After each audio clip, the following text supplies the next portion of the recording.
Okay, so if you're learning English, you know this feeling, right? That frustration of memorizing endless rules but still not quite feeling fluent? Well, today we're going to look at a really powerful two-part system that can completely change that, building your skills from the inside out. All right, let's just dive right in and talk about a big one. Why English can feel so frustratingly hard sometimes. You know that feeling like you've just hit a wall? You've put in the hours, you've memorized grammar rules, you've got your vocabulary lists, but when it's actually time to speak or write something, it just doesn't flow. It feels clumsy, unnatural, and it is incredibly frustrating. But here's the thing, and this is really important. You are not alone. This is a super common experience. The problem isn't how hard you're working, it's the method you're using. So it's time to stop just trying to learn harder and start learning smarter. Let's break down exactly how to do that. Okay, so let's get into it. We're going to start with the big picture, the macro view. Think of it like cracking the code of the entire English language. And here's the crazy part. Almost every single sentence you'll ever read or say in English is built on one of just these 5 basic patterns. That's it. These are the blueprints, the absolute foundation of the language. Once you really get these, you can build anything. But if you want to know a little secret, that last one, SVOC, that is your secret weapon. For real, this is the pattern that takes your writing from just good to, wow, that's impressive. Mastering this is a total game changer for sounding more advanced. And you know what the best part is? You can start using this right now. Here are some of the most common verbs that fit perfectly into that SVOC pattern. So instead of a clunky sentence like, I think that he is a hero, you get something sleek and powerful. I see him as a hero. See the difference? It's just cleaner, more sophisticated. Okay, so that's the structure. That's the big picture. But having a perfect sentence structure is kind of like building a beautiful bookshelf. It's no good if you don't have anything amazing to put on it, right? And that's because just knowing what a word means, well, it's just not enough. Not if you want to sound natural. You really need to understand its whole personality. Its anatomy, you could say.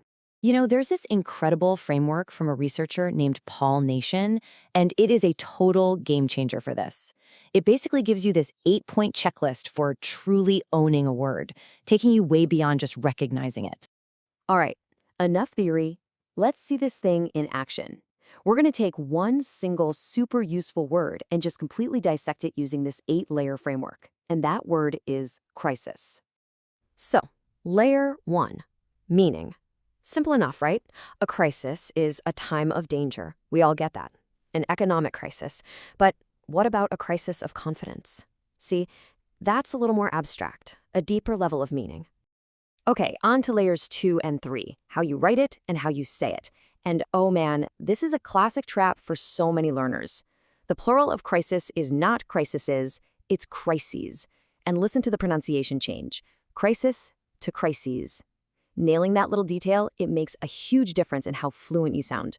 Now, layer 5, collocations. Honestly, this is where the real magic happens. This is the key to sounding natural. See, native speakers don't do a crisis. We face a crisis, we tackle a crisis, we resolve a crisis. A crisis can be looming. Learning these word partnerships is like the ultimate shortcut to sounding less like a textbook and more like a real person. Okay, look at this sentence you might see in the news. It's packed with clues. First, the grammar. You are in crisis. That's layer 4. And the tone, it's pretty formal, right? This is the kind of language you'd hear on the news or read in an article. That's layer 6, the register, all in one sentence.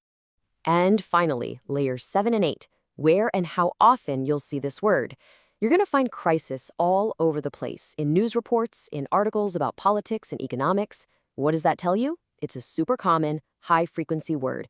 It's not optional. You have to know this one to keep up with what's going on in the world. Okay, so we've got these 2 amazing tools, right? The sentence blueprints on one side and this deep dive into words on the other. The big question is, how do they fit together? How does this become your new playbook for learning English? Well, it's actually beautifully simple. Think of it like this. You've got the macro view, the 5 sentence blueprints. That's your solid foundation, the structure to build any idea. Then you've got the micro view, the 8-layer framework. That's how you fill that structure with words that are precise, natural, and powerful. When you put them together, That's your complete system. So what does it sound like when you get this right? It sounds like this. It sounds like being able to casually drop a fun, natural idiom like knock their socks off. You've got the perfect structure, subject, verb, object, and you've filled it with language that's just full of life. And really, that's the whole point, isn't it? It's about getting past just being correct and starting to be truly expressive. It's about combining that solid structure with a rich vocabulary so you can say what you really want to say with 100% confidence. So I'm going to leave you with a challenge, a question. Using that 8-layer framework we just talked about, what's the next word you're going to completely master? Because the road to fluency doesn't start with learning 1,000 new words. It starts with truly, deeply mastering just one.